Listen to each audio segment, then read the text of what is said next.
Okay, good. So we'll start the afternoon session with Yvain from University of Edinburgh.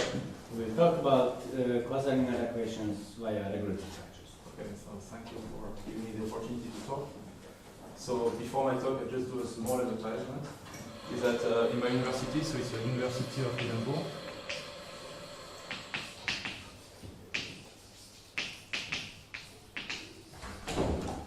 We just advertised a position in lecturer reader in probability and stochastic analysis.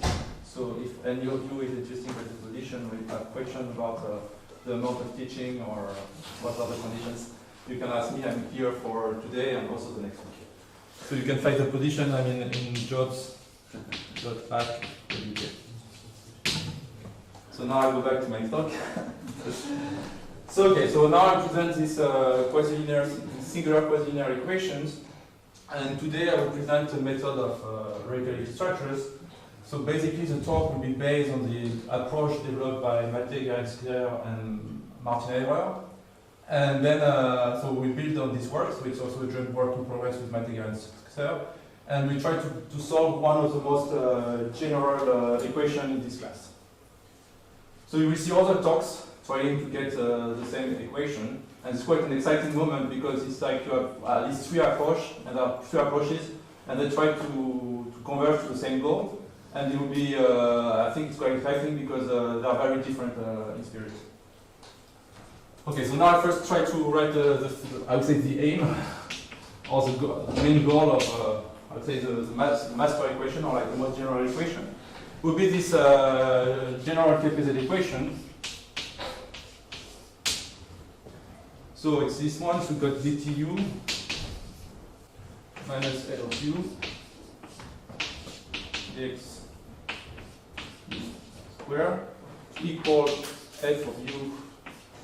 So you have this quadratic term, okay, dx square, this is coming from the capital equation, plus h of u, and then you have multiplicative noise, gu psi.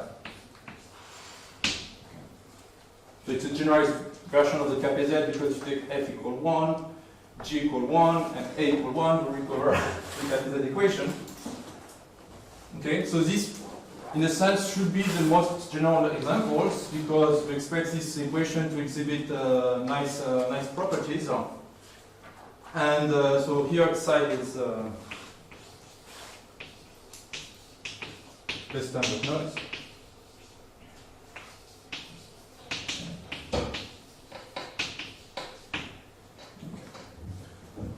So first, I would say that when a equals 1, it's well known. It's just a completion of different results, and it's a paper I did with Martin, Frank Gabriel, and Lorenzo Zambotti, and you have this application of the motion of a random string.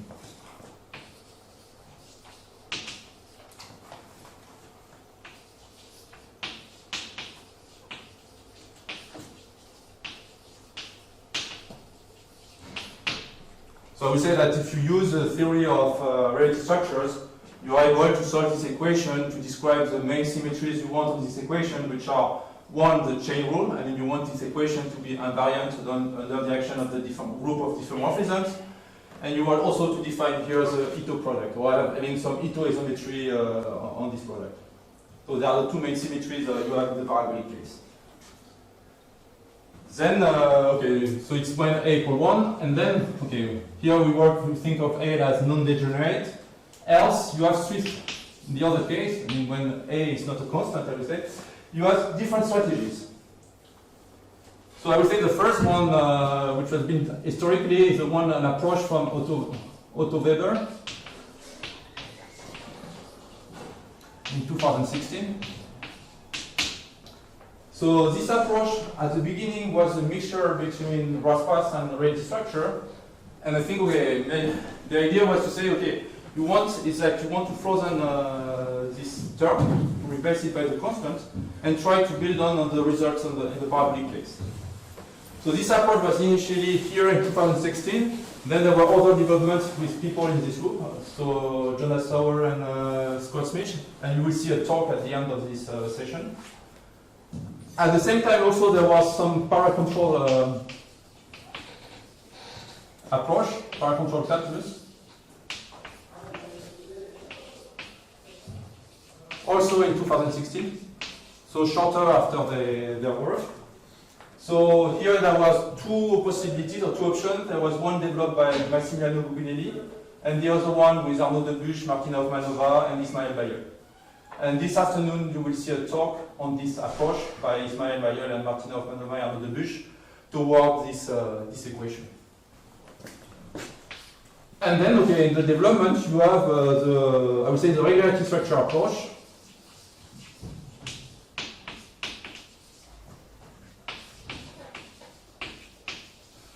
It is in 2017, end of 2017.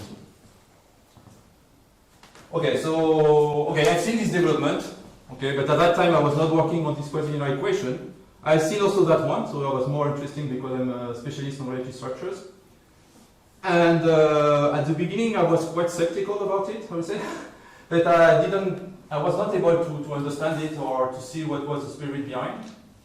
And it's when I completed this work and I saw a recent work of Mate that I realized that actually this approach can be quite meaningful, and you can try to solve it, you can try to use it for solving this equation.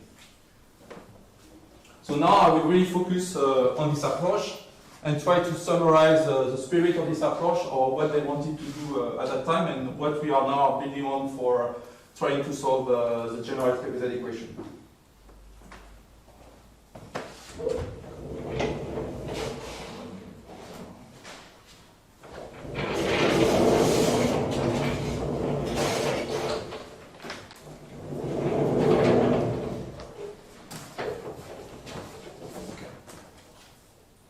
So what is the main idea? The main idea is that you want to write a mild formulation, like in the parabolic case, but it fails. I mean, you cannot do it, because you have this operator depending on A, but you will try to enforce it. So I would say the idea here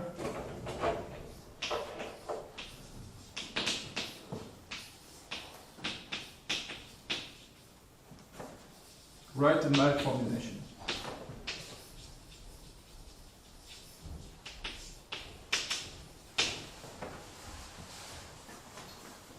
Okay, before going through this idea, when I look at this equation, I mean, this was my first, one of my first reactions here. Let's go back. You know that here you have a bunch of ill-defined products, okay? So here this is a space-time distribution, so you have to define some of these products. You have also this square, which is ill-defined. So you know at some point that you will have to perform also renormalization. And you know also that you will have also product renormalization coming on this product, okay? So because I like more to see all the renormalization on the right hand side and to see how they come on these products, I first write the equation what we call a divergence form. So I just rewrite my equation now.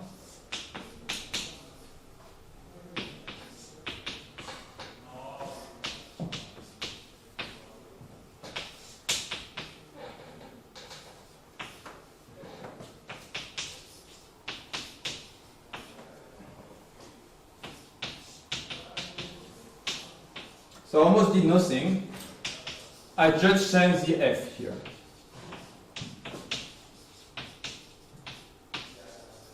Okay. So now my F bar is constructed from my previous F with just F minus A prime. Okay.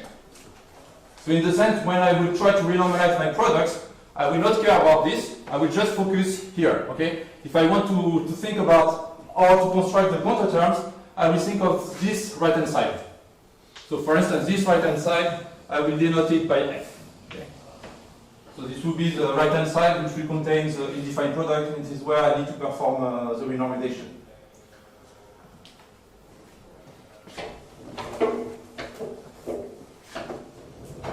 So in order to write my mild formulation, I need to have a Green's function. So okay, the idea is that I freeze. So we freeze I mean, this is the original idea of Otto Weber. I mean, you freeze this parameter, and so then you consider Pc, the Green function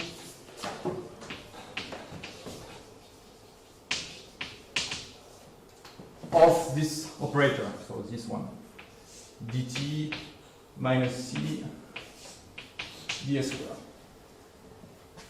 And with obvious result that if you take c equal 1 here, you will recover your heat kernel.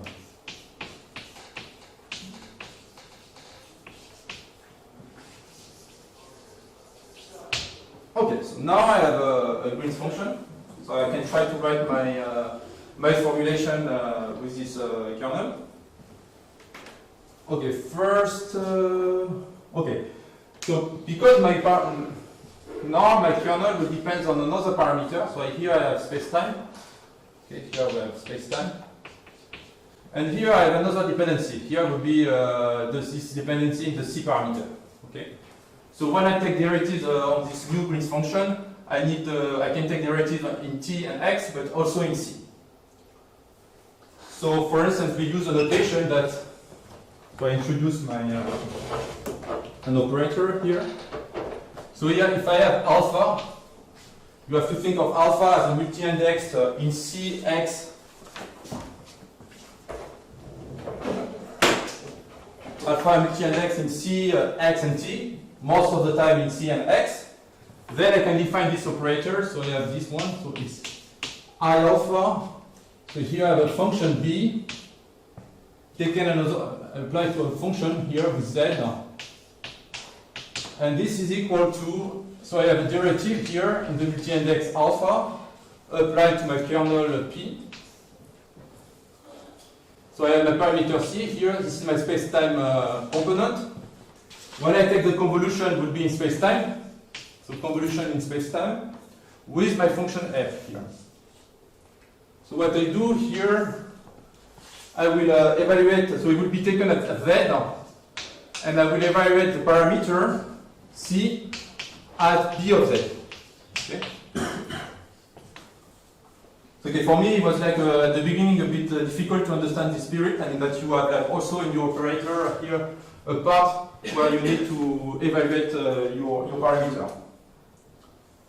Okay, so first remark is that you don't have, because you want to use this Green's operator and this Green's function to write up my formulation, but you don't have this equality. It's not equal to this one.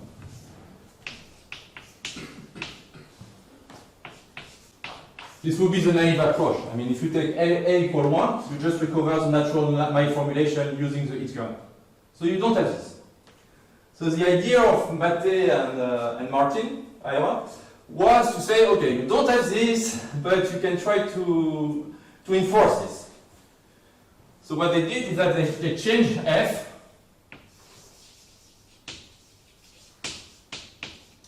and I write an equation of this form. So U equals some new F, so it would be F hat.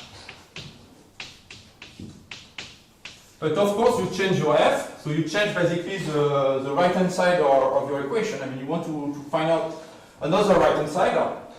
And in order to get this property, I mean, it's just a computation, or if you want, you can see it as a change of variable in your system. Then you have an equation for F hat. So, and this equation of F hat was quite frightening. If you look at it, you have a bunch of terms, you say, oh, I mean, it's more complicated than the original problem, or I will survive this computation. But in fact, this equation of F hat, you can factorize, or you can write it in a nice form. You have a nice form out of it. So here I have my equation for F hat. It's like, in fact, a generalized capacity equation. So here I have a coefficient, so I will not write it up. I just say that here I have a coefficient that you can perfectly compute. I have my quadratic term, dxu squared, plus I have my multiplicative noise, g at u, so also another coefficient that you can compute, psi.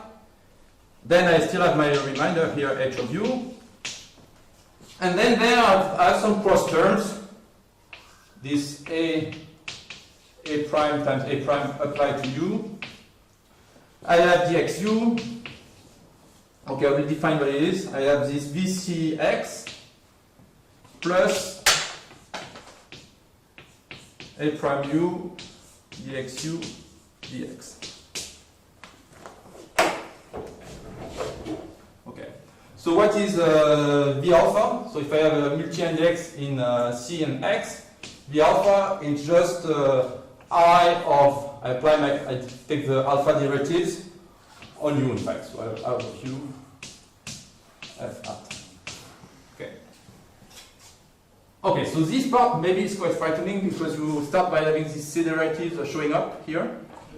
Here also, and here not, but you work with this operator.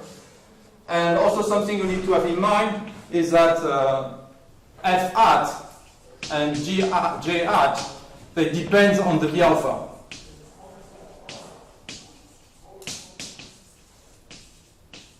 Okay, so you have some terms with these C derivatives in your coefficients.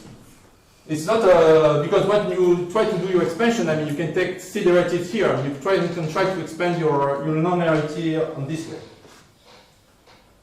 Okay, so the first obvious remark is that even this equation looks very complicated, it is just a general computed equation. Okay, I still identify my quadratic term here a bit, but here I put the C derivatives. I have my multiplicative noise. Okay.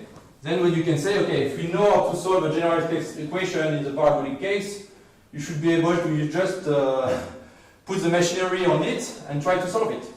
Because then now you have a nice mild formulation, so you can apply all the machinery of regularity structure. Okay, add to some details. I mean you need to adapt a bit because you have this kernel depending on this parameter. But out of that, it's just a general computed equation. Okay, so now I will tell you a bit more. So what is the idea when you do regularity structure is that you look for your solution U here. You try to look at the Taylor expansion of U and X by some trees. Okay? So when I have a look at my equation, my right-hand side, I try to Taylor expand all the nonlinearities. So for instance, here it's a nonlinearity, so you have to Taylor expand this part. And when I Taylor expand this part, I get some these C derivatives because of the formulation of my problems.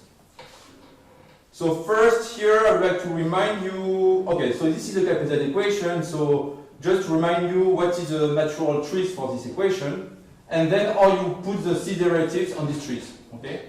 Because now you just not work anymore with the kernel, but you work with the kernel with the parameter, and you're allowed also to take derivatives according to this parameter.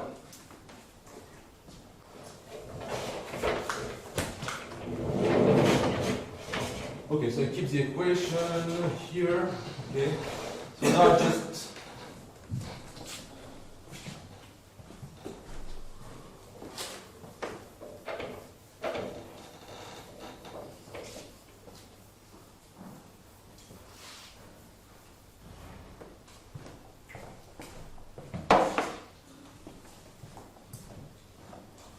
so I will say this is my capital tree, so I denote them by this.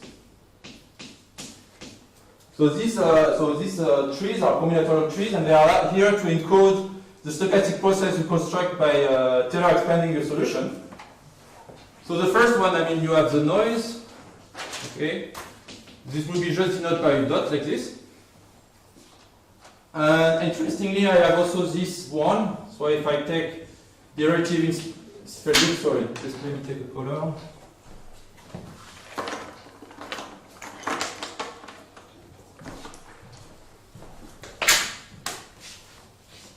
So if I have like dx of my kernel space-time convolution with my noise, and if I square it, graphical notation or tree notation would be I have a spatial edge here because this is a derivative in space. So I got here 2, and above I have my noise. Okay. Okay, so you encode many processes using these trees. Okay.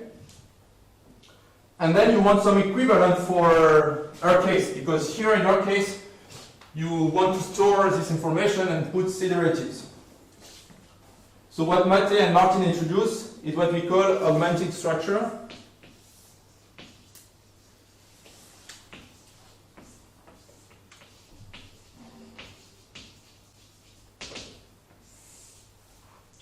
So basically I start with the same trees, okay? But now here I don't have my id kernel. I have my kernel with this parameter, okay? So for instance, if I look at this term, I may have a term of this form. So I have my kernel P. I can plug here a parameter C1, convolved with psi, and I have the same term here, but if I want, okay, it will not be the case, but if I want, I can plug it with a different parameter, C2.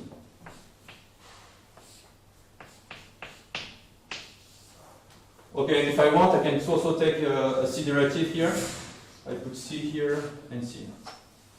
So it's not exactly the same tree. It looks like the same tree, but you can add here some C derivatives.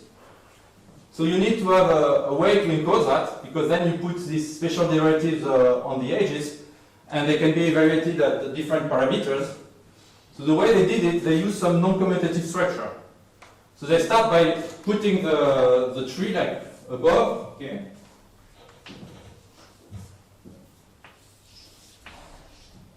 And then first they give an order on the edge, so you have a way to order your edges in your tree.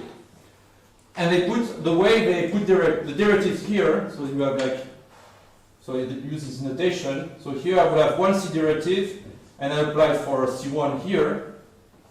And here I have one C derivative, and I apply C2. Okay. So you have this structure here, which tells you where you put your C derivative, on which edge, and you order them.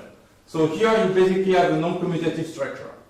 So there you kind of a jump. I mean, in terms of the algebraic structure, when you look at this object, a combinatorial object, here you are working in the commutative setting with this tree, and here you jump by trying to order the edge because you want to put the C derivative and also the correct evaluation.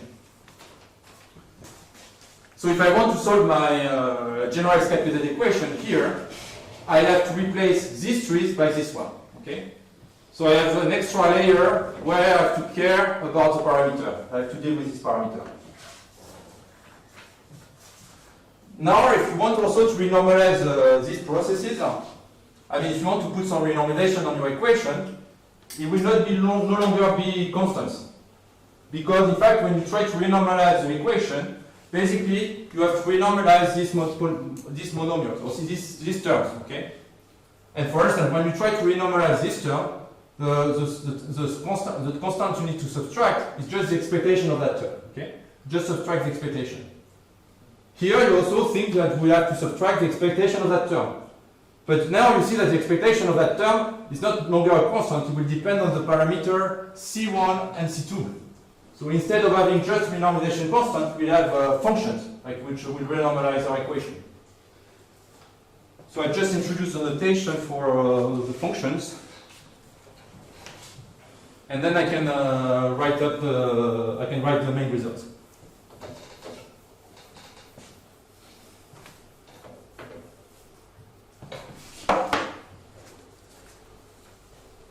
So it's for renormalization.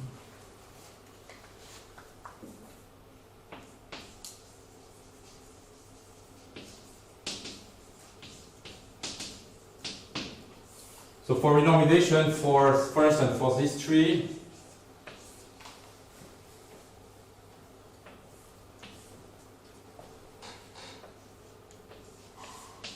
it is just the expectation, okay? So you just take the expectation of your...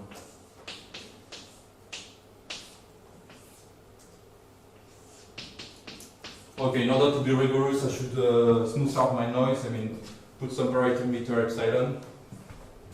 Otherwise, it will be infinity. Okay, and that's square.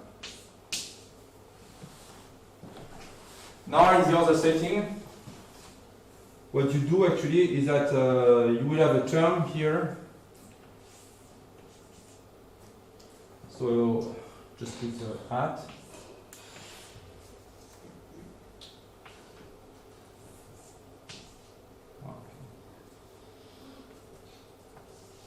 So I still have my tree, but this is an augmented structure, so I need to care about this.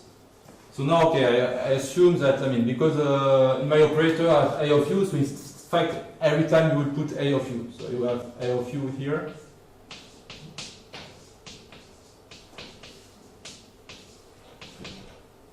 and one C derivative first.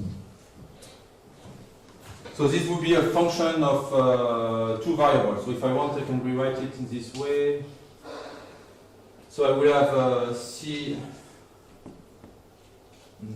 Okay, maybe the correct. Okay, C epsilon hat. I will put my C derivative here. So first, so I have a derivative in the first component of my function, and then the second component. I still have my. Okay, I put the C here.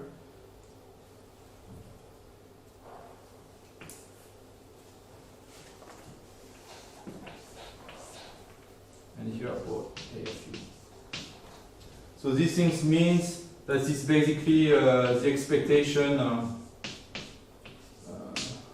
Okay, we need to be cautious. If I want to describe this, will be the expectation of my dx c k b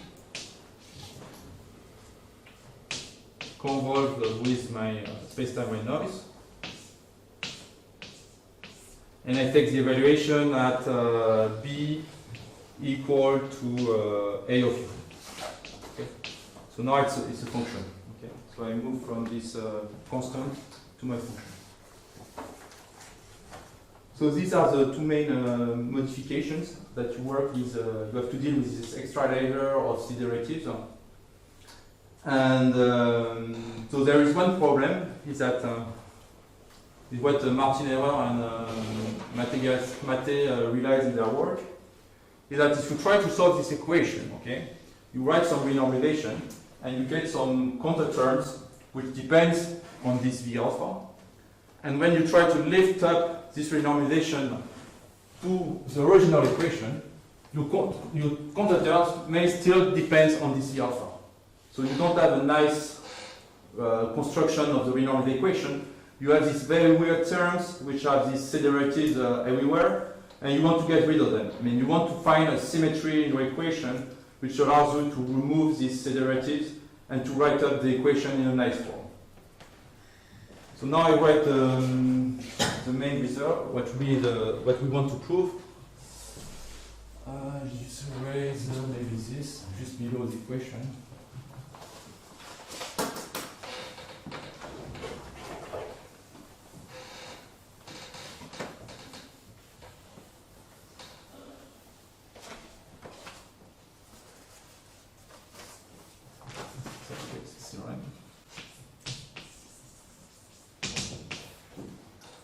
So if you want, the renormalization of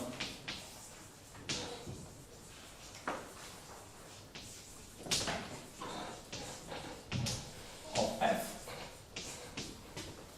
So it's given is, so here I have a sum.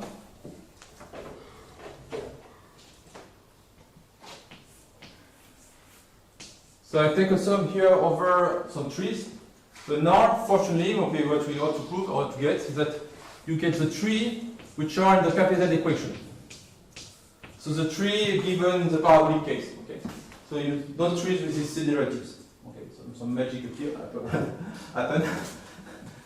So then I have these constants or this function. Okay. Of U epsilon. The one I described. So these are basically the renormalization constants you have in the parabolic case, but now they are functions because you, for the parameter C in your kernels, you associate the value A of U. And then you have some coefficients here. So we note them like this. So I will not describe them here, but they are very explicit. Maybe I use okay, I use maybe another notation. This U epsilon capital F. So these coefficients are the same as in the parabolic case.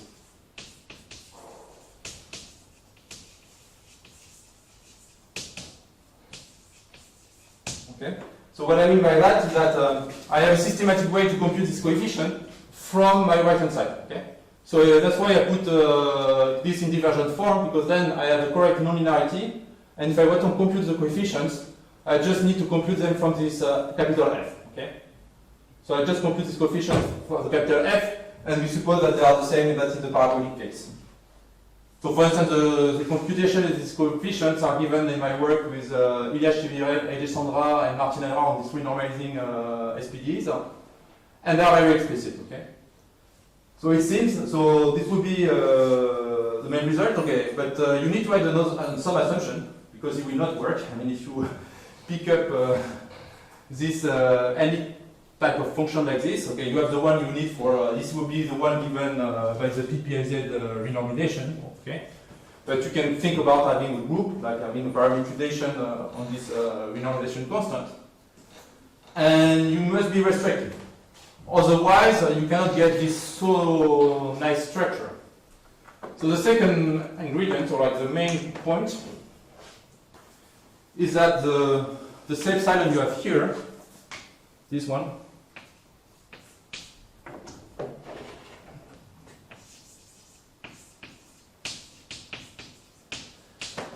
we check the chain rule.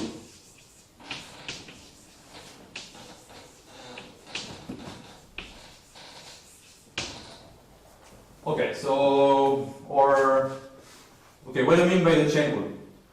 So, if you look at the parabolic case, you look at your equation, and you try to apply a diffeomorphism on the solution of this equation.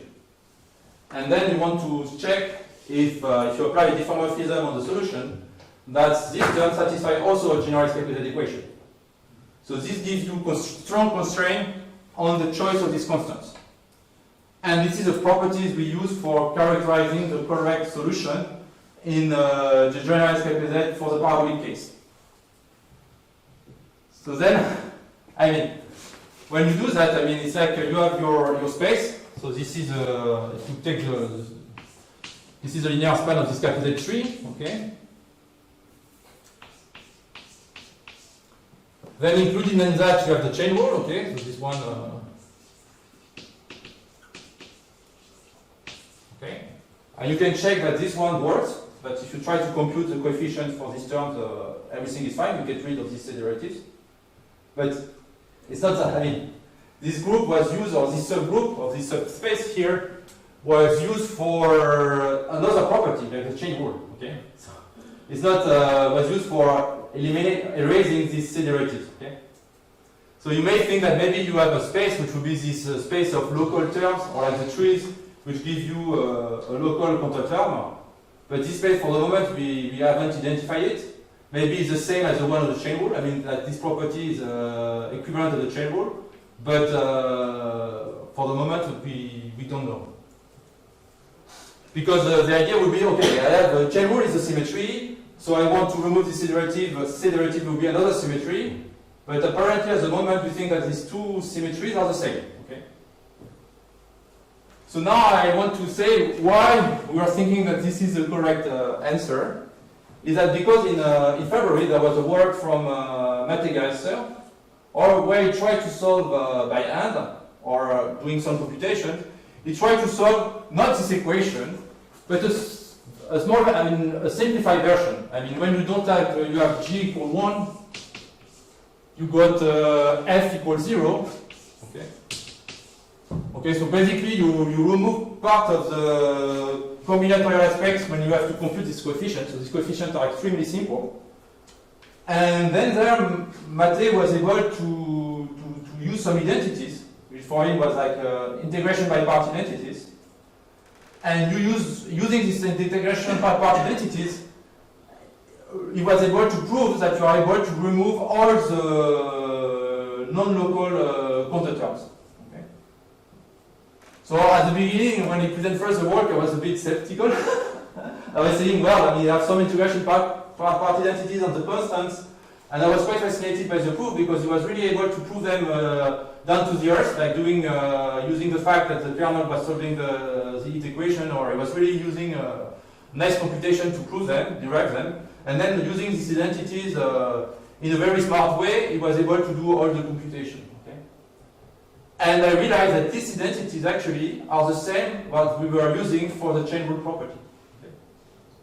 So if you want, I mean, when you look at this example, when you have j equal 1, f equals 0, it looks like a simple example, but then you capture all the difficulty of having all the tree from the general capital equation. So by capturing this difficulty, and he was able to do it a long computation by hand, I would say it's a good signal saying that this is the correct property you need to use for solving your problem. Okay?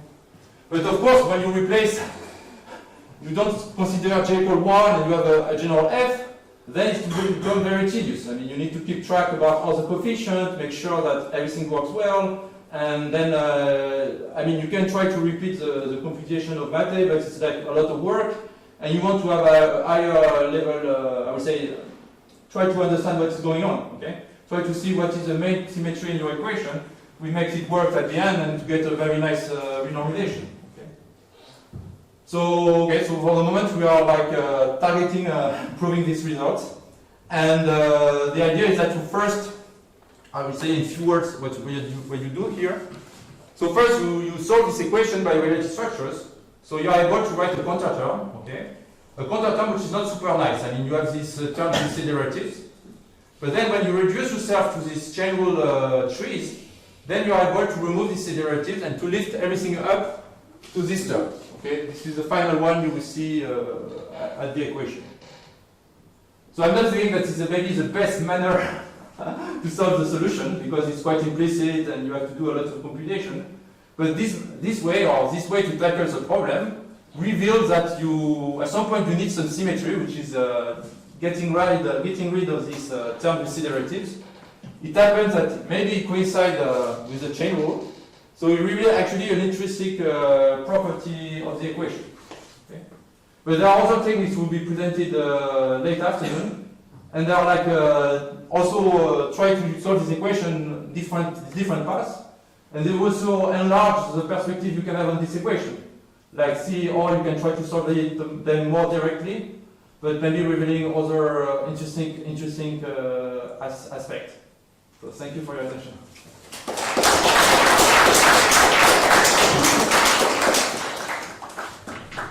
Thank you, Yvain. Any questions? Yes, so these trees, you get arbitrarily high numbers of parameter derivatives, is that correct?